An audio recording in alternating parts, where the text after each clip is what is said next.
మాట్లాడినారు. ఏం మాట్లాడినరు? సరే, ఘోష్ కమిషన్ రిపోర్ట్ అంతా తీసి రేవంత్ రెడ్డి గారు,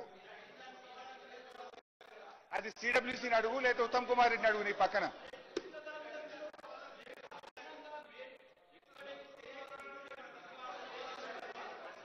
మేడిగడ్డ ద్వారా మేడిగడ్డ ఎక్కడికి వచ్చింది, ఎంత వాటర్ వస్తుంది, ఏ ఉపయోగం ఉందో చెప్పండి అంటున్నా. నాకు తెలియదు, అడుగుతా ఉన్నా. ఇంత చర్చ ఎందుకు? అదనంగా వాటర్ వచ్చింది కాబట్టి మేము మేడిగడ్డ కట్టే మీరు అంటా ఉన్నారు. ఆ మేడిగడ్డకు ఏ ఉపనది వచ్చి కలిసింది? ప్రాణహిత కింద ఏ ఉపనది లేదు. మేడిగడ్డ కాడ ఎంత వాటర్ ఉందో తుమ్మిడిహట్టి కాడ అంతే వాటర్ ఉందా? వాదన కాదరేట్లో చెప్పంటున్నా. ఇందాక వ్యాప్కోస్ ఇచ్చిన దాని మీద అధ్యక్ష, వ్యాప్కోస్ ఇచ్చిన దాని మీద మాజీ మంత్రి వర్యులు చెప్పారు కదా. ఇప్పుడే నాకు రిపోర్ట్ వచ్చింది అధ్యక్ష.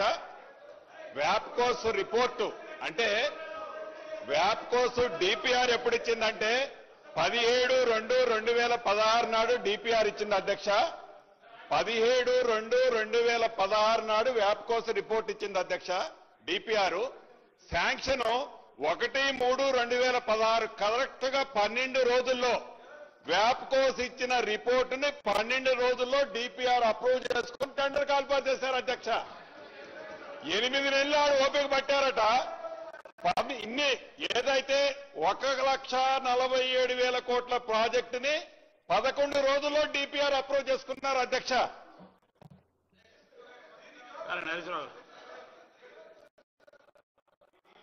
సార్ గౌరవనీయులు జూపల్లి కృష్ణారావు గారు, నీళ్ళు ఎట్లొచ్చినాయి మేడిగడ్డ దగ్గర అని జూపల్లి కృష్ణారావు గారు నన్ను ప్రశ్న అడిగారు. పంపిస్తున్నా అధ్యక్ష. Detailed project report Kaleshwaram project central water commission Medigadda దగ్గర ఇది డేటు 12/9/2017 284 టీఎంసీల నీటి లభ్యత ఉందని, ఏ సిరీస్ ద్వారా ఏ ఉపనది ద్వారా ఎన్ని నీళ్లు వస్తాయి, ఈ నీళ్లు ఎట్లొస్తున్నాయి గోదావరి దగ్గరికి అని మేడిగడ్డ దగ్గర 284 టీఎంసీల నీళ్లు ఉన్నవి. ఈ నీళ్లు ఎక్కడెక్కడి నుంచి వస్తాయి, ఎట్లెట్లా యాడ్ అవుతాయి, ప్రాణహిత నుంచి ఎంత, వెనుగంగ నుంచి ఎంత, పెనుగంగ నుంచి ఎంత, మరి తమ్మిడిహట్టి నుంచి మేడిగడ్డ మధ్యలో ఎంత ప్రాంతం క్యాచ్మెంట్ ఉంది, దాని నుంచి ఎన్ని నీళ్లు వస్తాయి, మొత్తంగా 244 ఉందని సెంట్రల్ వాటర్ కమిషన్ ఇచ్చిన రిపోర్ట్ ను చదువుకోమని మీ ద్వారా బాబు స్పీకర్ గారి ద్వారా మంత్రి గారికి అధ్యక్ష. నా క్వశ్చన్ వెరీ సింపుల్. నేను సెంట్రల్ వాటర్ కమిషన్ లెక్కల ఆ లెక్కల జోలికి నేను పోవడలేదు. సింపుల్ గా ఇక్కడ తుమ్మిడిహెడ్డి ప్రాణహిత వచ్చి ఇక్కడ కలుస్తా ఉంది మేడిగడ్డ దగ్గర. ఈ లెంత్ అనేది it is hardly not even 30-40 kilometres. ఏ ఒక్క ఉపనది వచ్చి కూడా ఇలా కలవడం లేదు. ఎక్కడికెళ్ళి నీళ్లు వస్తాయి పైకి వెళ్ళి? అసలు పాయింట్ సమాజం చెప్పంటున్నా. స్పీకర్ సార్, అది ఏం సార్ ఇప్పుడు సరే మా చెప్తానా ఎందుకు జూపల్లి కృష్ణారావు గారు సార్ సార్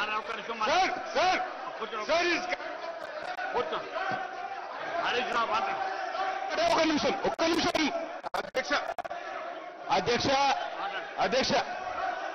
అధ్యక్ష మంత్రి గారు ఇచ్చిన ప్రశ్న మీద సమాధానం చెప్పాల్సిన శాసనసభ్యులు డొంక తిరుగుడు సమాధానం చెప్తున్నారు అధ్యక్ష. తుమ్మిడిహట్టి దగ్గర నుంచి మేడిగడ్డ మధ్యలో వాటర్ అవైలబిలిటీని పెంచే ఏ ఉపనదులు కూడా లేవు. కేవలం ఒక పెద్ద వాగు మాత్రమే ఉన్నది. పెద్ద వాగులో 10 టీఎంసీల నీళ్లు కూడా లేవు. ఎర్ర వాగులో 1 టీఎంసీ ఉంది, ర్యాలీ వాగులో 1 టీఎంసీ ఉంది. Literally there is no difference in water availability at Tummidihatti and Medigadda. వారు చెప్తున్న నివేదిక ఏదైతే ఉందో దాన్ని చదవమని విజ్ఞప్తి చేస్తున్నా. మేడిగడ్డ దగ్గర ఎక్స్ట్రా వాటర్ వచ్చే అవకాశమే లేదు. ప్రాణహితను బేస్ చేసుకునే ఈ ప్రాజెక్టు కట్టాలి. అప్పుడు తుమ్మిడిహట్టి దగ్గర ఉన్న నీళ్లే మేడిగడ్డ దగ్గర ఉంటాయి. వీరికి సమాధానం చెప్పలేక డొంకదేరుడు సమాధానం చెప్తున్నారు అధ్యక్ష. హరీశ్రావు గారు మాట్లాడండి. మాట్లాడండి.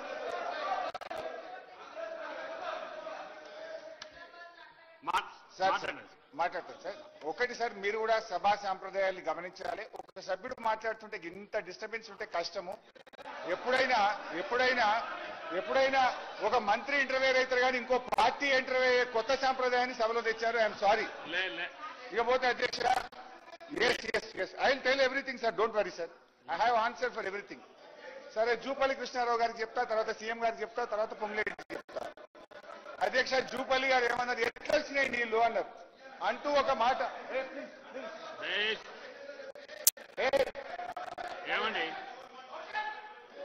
మీ సభ్యులు కూడా మీరు మాట్లాడండి. అయితే జూపల్లి గారు మాట్లాడుతూ ఏమన్నారు, తమ్మిడిహట్టి నుంచి మేడిగడ్డ అంతా 20-30 కిలోమీటర్లే ఉంటదన్నారు. పాపం వారికి ఐడియా ఉండకపోవచ్చు. తమ్మిడిహట్టి చెప్తా, అన్ని చెప్తాను, రండి నాకు టైం ఇప్పి అంతే. I will answer everything. Tummidihatti నుంచి మేడిగడ్డకు 116 కిలోమీటర్లు. It is not 30 kilometres. Number 1. Number 2, నీళ్లు ఎట్లొస్తాయి? మహారాష్ట్ర టెరిటరీ నుంచి ఉన్న క్యాచ్మెంట్, తర్వాత తెలంగాణ నుంచి ఉన్న క్యాచ్మెంట్ చదివి వినిపిస్తా, రాసుకోండి. మహారాష్ట్ర నుంచి చాంకేరి వాగు, మట్టాపూర్ వాగు, ఆహిరి వాగు, అబెనపల్లి వాగు, కొల్లపల్లి వాగు, వట్రాల్ వాగు, లంకచెరు వాగు, పోచంపల్లి వాగు, వయంపల్లి వాగు, మేడారం వాగు, కృష్ణాపూర్ వాగు, పెంటిపాక వాగు, తుమ్మాపూర్ వాగు, ఆపెట్ట వాగు, వడ్డెం వాగు, కుకట్పల్లి వాగు. ఇవి 16 వాగులు మహారాష్ట్ర నుంచి వస్తాయి. ఇక తెలంగాణ నుంచి రైట్ సైడ్, తెలంగాణ నుంచి పెద్దవాగు, ఎర్రవాగు, నీల్వాయి వాగు, వట్టివాగు, చెల్మెడవాగు, గొల్లవాగు, రాడివాగు, జైపూర్ వాగు. ఈ అన్ని వాగులు కలిపి 120 టీఎంసీలు అదనంగా మేడిగడ్డ దగ్గర రావడం జరుగుతుంది. ఇక next speaker sir, please speaker sir, గౌరవ ముఖ్యమంత్రి గారు మాట్లాడుతూ, ప్లీజ్ మాట్లాడియండి దయచేసి, in the interest of state మాట్లాడారు. సో గౌరవ ముఖ్యమంత్రి గారు మాట్లాడుతూ, సార్ గౌరవ ముఖ్యమంత్రి గారు మాట్లాడుతూ ఎక్స్పర్ట్స్ కమిటీ రిపోర్టు నాకు చదివి వినిపించారు. థ్యాంక్ యూ ముఖ్యమంత్రి గారు. అయితే ఎక్స్పర్ట్స్ కమిటీ రిపోర్ట్స్ లో ఏమున్నది, అసలు ఎక్స్పర్ట్స్ కమిటీ ఏం చెప్పింది, ఎక్స్పర్ట్ కమిటీ మాట మేం పట్టించుకోలేదా, ఘోష్ కమిషన్ పట్టించుకోలేదా, ఒకసారి మాట్లాడుకుందాం. I will give you the examples, don't worry. అధ్యక్ష, ఇది ఎక్స్పర్ట్ కమిటీ రిపోర్ట్, ఇది ముఖ్యమంత్రి గారి దగ్గర కూడా ఉంది. అయితే ఎక్స్పర్ట్ కమిటీని ఏమడిగింది బీఆర్ఎస్ ప్రభుత్వం ఆనాడు? మేము అడిగింది మేడిగడ్డ నుంచి నేరుగా మిడ్ మానేరుకు నీళ్లు తీసుకుపోవడానికి మీ యొక్క సలహాలు సూచనలు ఇవ్వమని అడిగాం. Page number 6, paragraph 3. Barrage site on main river Godavari near Medigadda, Mahadevpur, Mandal, Karimnagar Jilla. The Honorable Chief Minister has ordered the Irrigation Department to explore the possibilities of construction of barrage on Godavari River near Medigadda, Mahadevpur to store 5 TMC of water in river margin and to examine whether 160 TMC water can be directly lifted to taken to Midmaner. Medigadda నుంచి నేరుగా మిడ్మానేర్ తీసుకుపోవడానికి possibility ఉందా పరిశీలించండి. The site of barrage was examined during the aerial survey and proposed site for construction of barrage is feasible in view of less width of Godavari River. As per topo study, the FRL of the barrage can be fixed at about 105 meters without submerging Patta lands in Maharashtra site. Medigadda feasible, Medigadda దగ్గర project barrage కట్టొచ్చు అని experts committee report. అయితే ఇందులో వాళ్ళు ఏమన్నారంటే, direct గా the proposed alignment of tunnel and gravity canal are passing through coal belt, Tadicherla coal block, Singareni open cast mines. Due to the presence of coal belt area in the alignment, execution of either tunnels or gravity canals may not be possible అని ఏమన్నారు. మేడిగడ్డ ఫీజబులే కానీ మేడిగడ్డ నుంచి mid మానేరుకు నేరుగా నీళ్లు తీసుకుపోవడం సాధ్యం కాదని report చెప్పింది. అయితే అధ్యక్ష, interesting point now I'm coming to the crux. ఇదే ఎక్స్పర్ట్స్ కమిటీని ఘోష్ కమిషన్ కూడా పిలిచింది. ఘోష్ కమిషన్ వాళ్ళను అడిగింది, మీరు ఏం చెప్పింది అన్నాడు ఎక్స్పర్ట్ కమిటీ. అని ఈ రిటైర్డ్ ఇంజనీర్లను పిలిచింది. ఈ రిటైర్డ్ ఇంజనీర్లు ఘోష్ కమిషన్ ముందు పోయి చెప్తే మీరు మాట చెప్పడం కాదు వ్రాతపూర్వకంగా ఇవ్వమంటే ఇది ఘోష్ కమిషన్ కు వ్రాతపూర్వకంగా రిటైర్డ్ ఇంజనీర్లు ఇచ్చిన కాపీ. ఇది నేను ఘోష్ కమిషన్ కు లెటర్ పెట్టి ఐ వాంట్ ద కాపీ అంటే ఘోష్ కమిషన్ నా పేరు మీద రాసి పంపిన అఫిడవిట్. This is affidavit. ఇందులో ఏముందో ఒకసారి చదివి వినిపిస్తా. ఏం చెప్పిండ్రు వాళ్ళు? ఘోష్ కమిషన్ కి ఏం చెప్పిందంటే పేజ్ నంబర్ 5 ఈ సంతకాలు కూడా ఉన్నాయి పేజీకి. ఇందులో ఏమన్నారు? In our report dated 7/4/2015 on barrages and Godavari and Pranahita reverse we have recommended that construction of barrage on main Godavari river near Medigadda and lifting 160 TMC of water directly to Midmani reservoir is not desirable due to prohibitive cost and time consumption and also has to pass through coal belt. అంటే first report లో చెప్పిన విషయమే Ghosh commission కూడా second report లో కూడా చెప్పారు. చెప్తూ next para, after submission of our report government of Telangana has dropped the proposal of taking water directly from Medigadda barrage to Midmane reservoir and is now being taken to Sripada Sagar project following Godavari river utilizing all the packages from 6, 7, 8 except 1 to 5 packages approved by erstwhile state of Andhra Pradesh. మా సూచన మేరకే direct తీసుకుపోవడం మానుకొని గోదావరి నదిని ఉపయోగించి నీళ్లు తీసుకుపోతున్నారు అనేటువంటి విషయాన్ని చాలా స్పష్టంగా వాళ్ళు చెప్పారు. అంతేకాకుండా అధ్యక్ష ఇదే రిపోర్ట్ లో చాలా స్పష్టంగా వాళ్ళు ఏమన్నారంటే ఇది page 4 after formation of Telangana statehood in the year 2 June 2014 director CWC Pramod Narayan letter 4/3/2015 addressed to CE Pranahita clarified that water availability at barrage location is about 165 TMC dependability which includes perceived utilization of upper state 63 TMC ఉండేది 102 మాత్రమే అని చెప్పారు. చెప్తూ Ghosh commission కింద చాలా స్పష్టంగా ఏం రాసిందంటే మా ఆలోచన మేరకు మా సూచన మేరకే అన్నారం సుందిల్లా మరో 2 బ్యారేజీలు కట్టి ఎల్లంపల్లి ద్వారా గోదావరి నీళ్లు తేవడం జరిగిందని ఘోష్ కమిషన్ కు చాలా స్పష్టంగా రిటైర్డ్ ఇంజనీర్లు ఇచ్చిన నివేదిక. ఇప్పుడు చెప్పండి ఘోష్ పట్టించుకోలేదా రిటైర్డ్ ఇంజనీర్ల నివేదికను? మేము పట్టించుకోలేదా రిటైర్డ్ ఇంజనీర్ల నివేదిక? Irrigation minister. అధ్యక్ష, ఇది ఇప్పుడు జరుగుతున్న చర్చ విషయంలో తుమ్మడి అటు నుంచి మేడిగడ్డకు షిఫ్ట్ కావడంలో హరీష్ రావు గారు కొన్ని చెప్తున్న విషయాలు కొన్ని రికార్డ్స్ ఎక్కడ లేవు. వీళ్ళు ఒకటి ఆ 5-man రిటైర్డ్ ఇంజనీర్స్ కమిటీ ఇచ్చిన రిపోర్ట్లో ముందిచ్చిన రిపోర్ట్లో ఇట్లా మేము ఇట్లా చెప్పలేదు అట్లా చెప్పినాం అవన్నీ లేవు లేవు. నా అభిప్రాయంలో వాళ్ళు ఇచ్చిన తర్వాత వీళ్ళు ఏమైనా పిలిచి మాట్లాడి ఒత్తిడి చేసి ఘోష్ కమిషన్కి ఇచ్చినావు, కానీ ముందిచ్చిన రిపోర్ట్లు అయితే లేవు. అది చాలా స్పష్టంగా చెప్తున్నా.